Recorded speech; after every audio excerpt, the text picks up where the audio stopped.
नमस्ते बच्चों। हम 14वें पाठ के स्वाध्याय को हल कर रहे थे।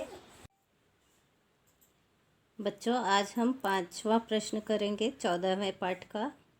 5वां प्रश्न है, नीचे दिए गए प्रश्नों के उत्तर लिखिए। उसका पहला है कृत्रिम खाद्य रंग व उसमें इस्तेमाल किए जाने वाले पदार्थों के नाम लिखकर उनके दुष्परिणाम लिखिए। तो इसका उत्तर है, तो बच्चों इस प्रश्न का उत्तर है यहाँ पे कृत्रिम खाद्य रंग में। आप ऐसा करके लिखेंगे, यहाँ पे पहला पॉइंट डालेंगे टेट्राजीन, सनसेट येलो, हेक्सेन, एमीटोन। ये बड़े पैमाने पर उपयोग में लाए जाने वाले कृत्रिम खाद्य रंग हैं, परंतु इनके अति सेवन से कृत्रिम खाद्य रंग घातक साबित हो सकते हैं। यहाँ तक लिखेंगे। उसके बाद ये दोनों पॉइंट भी आपको लिखने हैं।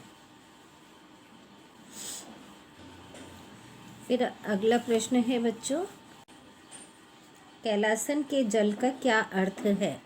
यह बताकर कैलासन जल युक्त लवण और उनके उपयोग लिखिए। तो बच्चों इस प्रश्न का उत्तर है, देखिए, कैलासन जल युक्त कुछ पदार्थ। तो यहाँ पे 5 पॉइंट दिए, उनके नाम सूत्र के साथ लिख देंगे। और फिर उसके बाद फिटकरी का उपयोग देखिए यहीं पे दिया हुआ है। जल शुद्धिकरण प्रक्रिया में फिटकरी का उपयोग किया जाता है। फिटकरी के स्कंदन गुणधर्म के कारण गंदले पानी की मिट्टी एकत्र जमा होने के कारण भारी हो जाती है और नीचे बैठ जाती है। तो आपको इसका उत्तर लिखना है, जल शुद्धिकरण प्रक्रिया में फिटकरी का उपयोग किया जाता है। फिटकरी का ही दूसरा उपयोग लिखेंगे आप, औषधि, कागज उद्योग, घाव के रक्तस्राव को रोकने के लिए भी फिटकरी का उपयोग किया जाता है। फिर सेकंड आएंगे बोरेक्स पे। बोरेक्स का क्या उपयोग है?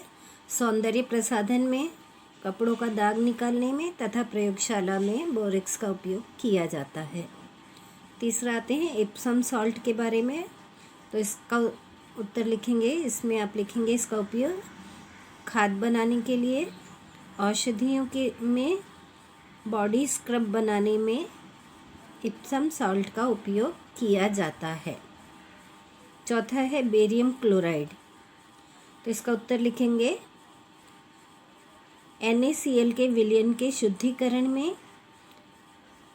कागज उद्योग में, तेल शुद्धिकरण में, कीटनाशक औषधियों में और डाई इंडस्ट्री में इसका उपयोग किया जाता है। फिर 5वां है सोडियम सल्फेट। तो सोडियम सल्फेट का उपयोग लिखेंगे अपमार्जक बनाने में, कागज उद्योग में, डाई इंडस्ट्रीज में तथा औषधियों के निर्माण में सोडियम सल्फेट का उपयोग किया जाता है। इसके अलावा बच्चों आप ये कॉपर सल्फेट का भी लिख सकते हैं। हाँ, तो बच्चों कॉपर सल्फेट का उत्तर क्या लिखेंगे? ये यहाँ पे दिया हुआ है, देखिए, एनीमिया का निदान करते समय रक्त की जांच के लिए नीले थोथे का उपयोग किया जाता है। नीला थोथा यानी कॉपर सल्फेट। बोर्डोन मिश्रण में भी नीला थोथे का उपयोग किया जाता है, जिनका उपयोग अंगूर, खरबूज इन फलों के लिए फफूंदी नाशक के रूप में होता है। तो आप सीधे लिख सकते हैं कॉपर सल्फेट के लिए उत्तर रक्त की जांच करने के लिए तथा फफूंदी नाशक के रूप में नीले थोथे का उपयोग किया जाता है। अगला प्रश्न है बच्चों, सोडियम क्लोराइड के विद्युत अपघटन करने की 3 पद्धतियाँ कौन सी हैं? तो इसका उत्तर आप लिखेंगे, मैं बोल रही हूँ। पहला पॉइंट में लिखेंगे, पहला पॉइंट है पानी में कम मात्रा में सोडियम क्लोराइड मिलाकर उस पानी में विद्युत धारा प्रवाहित करने पर उसका अपघटन होता है, जिससे ऋणाग्र के पास हाइड्रोजन गैस तथा धनाग्र के पास ऑक्सीजन गैस बनती है। फिर सेकंड पॉइंट आप लिखेंगे, सोडियम क्लोराइड के संतृप्त विलयन में विद्युत धारा प्रवाहित करने पर क्लोरीन गैस मुक्त होती है। और तीसरा पॉइंट लिखेंगे, संगलित सोडियम क्लोराइड का विद्युत अपघटन करने पर धनाग्र पर क्लोरीन गैस तथा ऋणाग्र पर सोडियम धातु मुक्त होती है। तो इस प्रकार से आप ये 5वें प्रश्न को हल कर लेंगे। अब आते हैं 6वें प्रश्न पे। तो 6वां प्रश्न क्या है, उपयोग लिखिए। पहला है एनोडीकरण। तो इसका उत्तर लिखते समय भी आपको पॉइंट में ही लिखना है। पहला पॉइंट लिखेंगे, एनोडीकरण किए गए तवे, कुकर जैसे बर्तन न चिपकने वाले, खरोंच रोधी होते हैं तथा उन्हें आसानी से साफ किया जा सकता है। दूसरा पॉइंट लिखेंगे,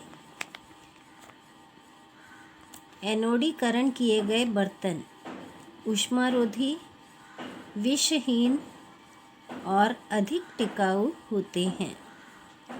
और तीसरा पॉइंट लिखेंगे, इनमें खाद्य पदार्थ शीघ्र पकते हैं। तीनों पॉइंट अलग अलग सेपरेट लाइन में लिखेंगे।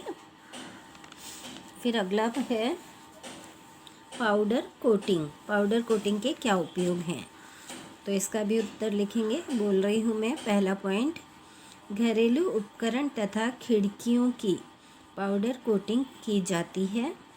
ये टिकाऊ तथा देखने में आकर्षक होते हैं। दूसरा पॉइंट लिखेंगे, इसका उपयोग ड्रम हार्डवेयर, ऑटोमोबाइल तथा साइकिल में करते हैं। फिर आते हैं तीसरे पे। तीसरा है रेडियो सक्रिय पदार्थ। तो बच्चों ये आपके पोर्शन से इस साल के लिए हटा दिया गया है, तो इसे आप नहीं करेंगे। और चौथा ई पे आते हैं सिरामिक। तो इसका उत्तर बोल रही हूँ, वो आप लिख लीजिए। पहला पॉइंट है, मिट्टी के बर्तन, ईंटें, टेरिकोटा की वस्तुएं सिरेमिक की बनी होती हैं।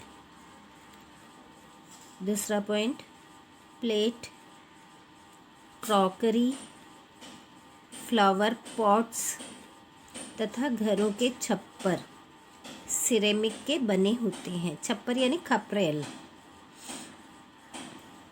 तीसरा, विद्युत उपकरणों में भट्टी की आंतरिक सतह पर तथा जेट इंजन की पत्तियों पर सिरेमिक का उपयोग किया जाता है। चौथा पॉइंट लिखेंगे, स्पेस शटल की बाहरी परत पर विशिष्ट सिरेमिक टाइल्स लगाए जाते हैं। और पांचवा पॉइंट आ जाता है, कुछ सिरेमिक का उपयोग अति संवाहक के रूप में किया जाता है। फिर बच्चों अगला प्रश्न है, देखिए। अगला प्रश्न है, दुष्परिणाम लिखिए। तो पहला है उसमें कृत्रिम डाई। तो इसका उत्तर है, ये 159 पे 3 पॉइंट्स दिए हुए हैं, ये तीनों आप लिख लेंगे। उसके बाद नेक्स्ट है कृत्रिम खाद्य रंग। तो इसका उत्तर है बच्चों पेज नंबर 158 पे। ये 2 पॉइंट आपको दिख रहे हैं, खाद्य रंगों के दुष्परिणाम। और उसके बाद ये, इसे सदैव ध्यान में रखिएगा, ये पॉइंट लिखेंगे यहाँ से टेट्राजिन से लेकर के साबित हो सकते हैं यहाँ तक। फिर इसी प्रश्न का ई है बच्चों, रेडियो सक्रिय पदार्थ। तो इसका उत्तर है पेज नंबर 157 पे। ये आपको दिख रहा है 157 पे, रेडियो सक्रिय पदार्थ व किरणों के दुष्परिणाम। तो ये आपको पूरे 7 पॉइंट लिखने हैं। अगला है दुर्गंध नाशक। दुर्गंध नाशक का उत्तर है बच्चों पेज नंबर 160 पे। ये दिखाई दे रहा है आपको, दुर्गंधनाशक के दो दुष्परिणाम लिखे हुए हैं, इन दोनों को आपको लिख लेना है। तो किस पे है ये? पेज नंबर 160 पे। फिर बच्चों 9वें प्रश्न को लेते हैं। 8वां अभी मैं बोर्ड पे लिखवा देती हूँ। नीचे दिए गए चित्र के बारे में स्पष्टीकरण लिखिए। तो ये चित्र किसका है? पाउडर कोटिंग का। तो पाउडर कोटिंग वाली हेडिंग में जा कर के आप वहाँ से इसका उत्तर लिख लेंगे। 8वां प्रश्न है आपकी बुक में, रासायनिक सूत्र लिखिए। यहाँ मैंने लिख दिए हैं, आप यहाँ से लिख करके लिख सकते हैं। विरंजक चूर्ण CaOCl2, नमक NaCl, बेकिंग सोडा यानी खाने का सोडा NaHCO3, और धोने का सोडा Na2CO3.10H2O। तो बच्चों आज के लिए इतना ही। धन्यवाद।